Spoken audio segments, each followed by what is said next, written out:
Современная пластическая хирургия обещает нам идеальные черты лица, вечную молодость и совершенные тела. Но что происходит, когда желание быть красивым превращается в навязчивую идею? В этом ролике вы увидите 10 историй, которые шокировали мир. Люди, которые стремились к совершенству, но в итоге превратились в живые примеры того, как пластическая хирургия может разрушить не только внешность, но и судьбу. Они мечтали об идеальных лицах, но стали узниками собственного отражения. Некоторые просто потеряли чувство меры, а другие осознанно стремились превратить себя в нечто невообразимое. Кто-то надеялся удержать молодость, а кто-то полностью изменить себя. Но финал у всех этих историй один – шок, страх и сожаление. Но что самое страшное, многие не могут остановиться, даже когда видят, что их внешность уже изменилась до неузнаваемости. В некоторых случаях дело доходит даже до трагедий. Готовы узнать, как одержимость красотой может превратиться в кошмар? Тогда начнем! Когда в сети появились фотографии девушки с мертвенно-бледной кожей, впавшими глазами и неестественно раздутыми губами, многие решили – это либо удачный грим, либо плохой фотошоп. Но правда оказалась куда страшнее. Сахар Табар, настоящее имя которой Фатеме Хишванд, мечтала выделиться. Будучи фанаткой Анджелины Джоли, она хотела хоть немного быть на нее похожей. Но вместо этого она превратилась в кошмарную версию голливудской актрисы. Ее лицо стало напоминать живой скелет, а многочисленные операции сделали черты лица пугающе неестественными. По ее словам, она перенесла более 50 косметических процедур, включая увеличение губ, подтяжку лица, ринопластику и удаление жира. Но когда ее внешность стала популярной в интернете, большинство пользователей восприняли ее не как красивую девушку, а как ходячий кошмар. Однако настоящие проблемы начались позже. Девушку арестовали за оскорбление ислама и пропаганду насилия. В тюрьме она призналась, что многие ее фото были обработаны, но даже без фильтров ее лицо оставалось пугающим напоминанием о том, как пластическая хирургия может сломать жизнь. Но мог ли кто-то предсказать, что даже всемирная популярность не принесет ей счастья? Ведь однажды она столкнулась с еще более жестокой реальностью. Когда-то они были талантливыми физиками, популярными телеведущими и кумирами тысяч людей. Их харизма, ум и обаяние делали их настоящими звездами. Но однажды что-то пошло не так. Игорь и Григорий Богдановы стали знаменитыми благодаря научно-популярным программам. Их узнавали, их любили, их уважали. Но с возрастом братья начали замечать изменения во внешности. И вместо того, чтобы принять естественное старение, они решили бороться с ним при помощи пластики. Что именно они делали со своими лицами, до сих пор остается загадкой. Они никогда не раскрывали точного списка процедур, но очевидно одно – их лица стали напоминать восковые маски. Скулы увеличились, губы стали неестественно пухлыми, а кожа натянутой как перчатка. Шокировало то, что они продолжали делать новые операции, даже когда общественность уже обсуждала их пугающую внешность. В какой-то момент их лица стали настолько измененными, что на старых фотографиях они выглядели совершенно другими людьми. Но пластическая хирургия не только изменила их внешность. Она повлияла и на их жизнь. Их карьера больше никогда не вернулась на прежний уровень, а люди запомнили их не как великих ученых, а как жертв пластики. Но, как показывает практика, даже самые богатые и влиятельные люди не застрахованы от страшных последствий пластических операций. Она одна из самых влиятельных женщин в мире моды, глава дома Versace. Человек, который определяет стиль для миллионов людей. Но когда люди смотрят на нее, они видят не только известного дизайнера, но и жертву пластической хирургии. Донателла Версаче всегда была яркой и эксцентричной личностью. После трагической смерти ее брата Джанни Версаче она взяла на себя управление модным домом и стремилась сохранить его наследие. Но наряду с работой в мире моды она увлеклась и миром пластической хирургии. Ринопластика, ботокс, подтяжки. Она делала все возможное, чтобы сохранить молодость. Но в какой-то момент операции начали работать против нее. Ее губы стали настолько огромными, что казались ненастоящими, а кожа лица натянулась так сильно, что потеряла естественную мимику. Многие фанаты были шокированы. Как человек, который задает тренды в моде, мог так сильно изменить себя? В какой-то момент ее внешность стала предметом обсуждений больше, чем ее работа. Но Донателла так и не отказалась от пластики, продолжая бороться с возрастом. Вот только есть те, кто пошел еще дальше, превратил себя не просто в куклу, а в настоящее животное.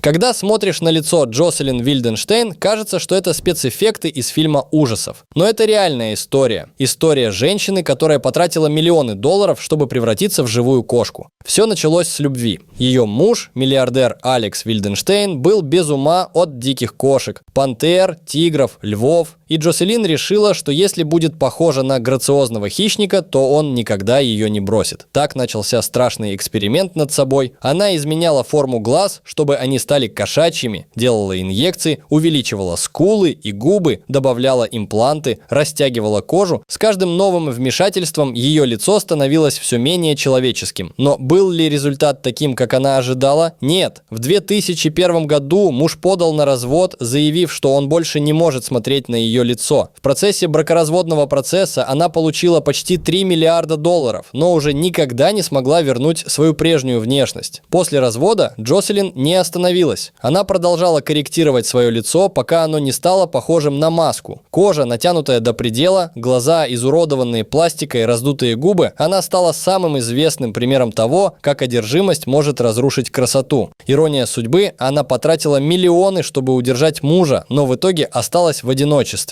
Сегодня она почти не появляется на публике, а ее лицо стало одним из самых узнаваемых примеров неудачной пластики. Но если Джоселин вдохновлялась дикими животными, то некоторые фанаты идут еще дальше. Они готовы стереть свою личность, чтобы стать точной копией знаменитости.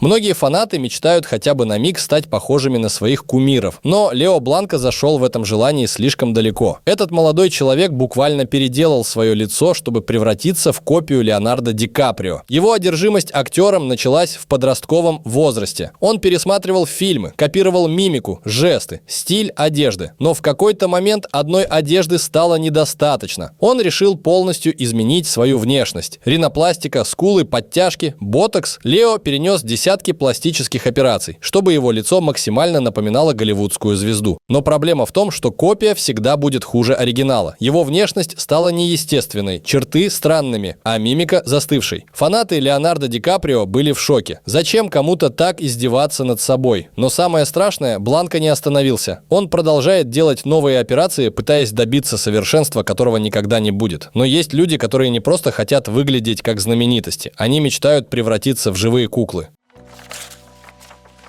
Пикси Фокс – женщина, которая отказалась от человеческой внешности ради образа куклы. Она не просто увеличила губы или изменила нос. Она пошла дальше, чем кто-либо мог себе представить. Ее мечта – выглядеть как героиня комиксов. Но ради этого ей пришлось пойти на страшные жертвы. Она удалила себе 6 ребер, чтобы добиться нереально тонкой талии, сделала десятки операций на лице, изменила форму глаз, вставила силикон в грудь, ягодицы и даже подняла линию роста волос. Пикси гордится тем, что теперь выглядит не как человек, а как персонаж мультфильма. Но какой ценой? Ее организм испытывает огромные перегрузки, врачи бьют тревогу, а сама она не может жить без постоянных хирургических вмешательств. Но если Пикси мечтала стать мультяшной куклой, то следующий герой хотел превратиться в идеального мужчину. Родриго Алвес. Еще один человек, который решил полностью переделать себя. Его идеал – живой Кен, партнер куклы Барби. Но в отличие от игрушки, его тело не выдержало таких изменений. Родриго прошел через более 100 операций. Изменил нос, подбородок, скулы, имплантировал себе искусственные мышцы, вставил силикон в грудь и ягодицы. Но самое страшное, он не остановился даже тогда, когда врачи предупреждали о возможных серьезных последствиях. Однако в какой-то момент он осознал, что ошибся с выбором. Он больше не хотел быть Кеном. Он решил перевоплотиться в женщину. Родриго сменил пол, стал Джессикой Алвес. Начал новый этап пластических операций. Но теперь перед ним стоит новый вызов. Он снова недоволен собой. Пластика стала для него замкнутым кругом, из которого он уже не может выбраться. А есть люди, которые не просто делают пластические операции. Они буквально посвящают этому всю свою жизнь. Один из таких – человек, известный как Мистер Пластика.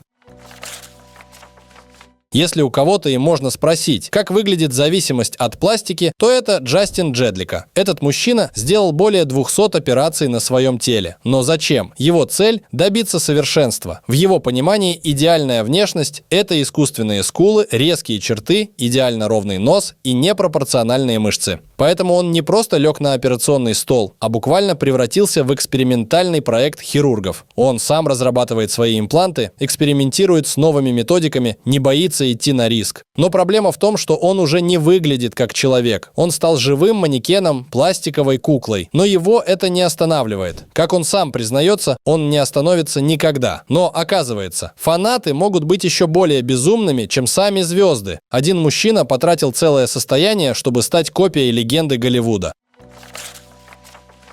Мэрилин Монро – икона Голливуда, эталон женской красоты и соблазнительности. Многие поклонники восхищаются ее образом, копируют стиль и манеру поведения. Но Брайан Райнерс пошел дальше. Он решил буквально превратиться в нее. С ранних лет он был одержим легендой кино. Ему хотелось быть не просто похожим на Мэрилин, а стать ее воплощением. Ради этого он перенес более 50 операций. Он переделал форму носа, изменил скулы, увеличил губы, скорректировал линию подбородка, но этого было недостаточно.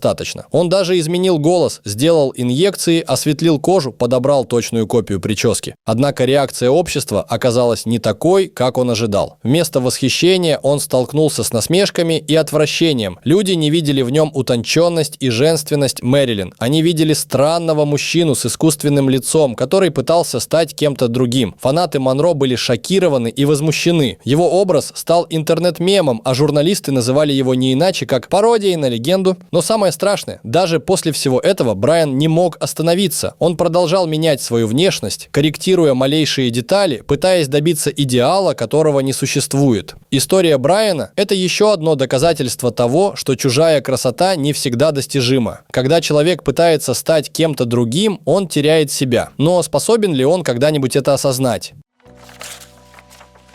Что заставляет людей снова и снова ложиться под нож? Почему, даже видя в зеркале ужасающие последствия, они продолжают идти к хирургу? Одержимость пластической хирургией – это не просто каприз, а настоящая психологическая зависимость. Многие люди, оказавшиеся в этой ловушке, страдают от дисморфофобии – состояние, при котором человек не может адекватно воспринимать свою внешность. Им кажется, что они ужасны, даже если окружающие уверяют в обратном. С каждым новым вмешательством они теряют связь с реальностью, и вместо того, чтобы остановиться, решают: еще одна операция, и я стану идеальным. Но на деле каждое новое изменение только ухудшает ситуацию. Увеличенные губы, которые начинают выглядеть неестественно, натянутая кожа, которая теряет способность двигаться, раздутые скулы, превращающие лицо в маску – все это лишь часть ужасающей картины. Но самое страшное, иногда пластическая хирургия не просто портит людей, она их убивает. Пластическая хирургия – это не просто изменение внешности. Это медицинская операция, которая всегда связана с огромными рисками. Но люди, ослепленные желанием стать красивее, часто забывают об этом, пока не становится слишком поздно. Некоторые из них не выходят из операционной живыми. Другие сталкиваются с ужасающими осложнениями, которые меняют их жизнь навсегда. Одни теряют чувствительность лица, другие сталкиваются с некрозом тканей, когда кожа начинает буквально отмирать. Бывают случаи, когда организм отторгает импланты, вызывая нестерпимую боль и деформации. Мир знает немало историй, когда пластические операции заканчивались гибелью пациентов. Это может произойти внезапно, от ошибки хирурга, реакции на анестезию или скрытых проблем со здоровьем. Но даже если человек выживает, последствия могут быть не менее страшными. Многие оказываются обезображенными, теряют возможность нормально говорить, улыбаться, даже дышать. Но самое ужасное, даже столкнувшись со смертельной опасностью, многие все равно продолжают делать операции. Они готовы терпеть боль, уродство, физические страдания, лишь бы не видеть в зеркале свое настоящее лицо. Они уже не могут остановиться. Но есть ли у них вообще шанс вернуться назад? Некоторые люди успевают понять, что зашли слишком далеко. Они пытаются вернуть свою прежнюю внешность, проходят через сложные операции по восстановлению и реабилитацию. Но проблема в том, что многие изменения необратимы. Когда твоя кожа уже растянута, когда кости изменены, когда нервные окончания повреждены, вернуться назад почти невозможно. Многие знаменитости, осознавшие свою ошибку, пытаются жить с последствиями. Они публично признаются, что пластическая хирургия разрушила их жизнь. Кто-то пишет книги о своих ошибках, кто-то становится посмешищем для общества, а кто-то избегает публичности, скрываясь от людей. Но есть и те, кто так и не смог остановиться. Они продолжают свою гонку за идеалом, которого не существует. И, к сожалению, их истории — лишь вершина айсберга. Эти 10 людей показали нам, что одержимость красотой может стоить слишком дорого. И самый главный вопрос, который остается после просмотра этого видео: насколько далеко готовы вы зайти ради того, чтобы соответствовать чужим стандартам?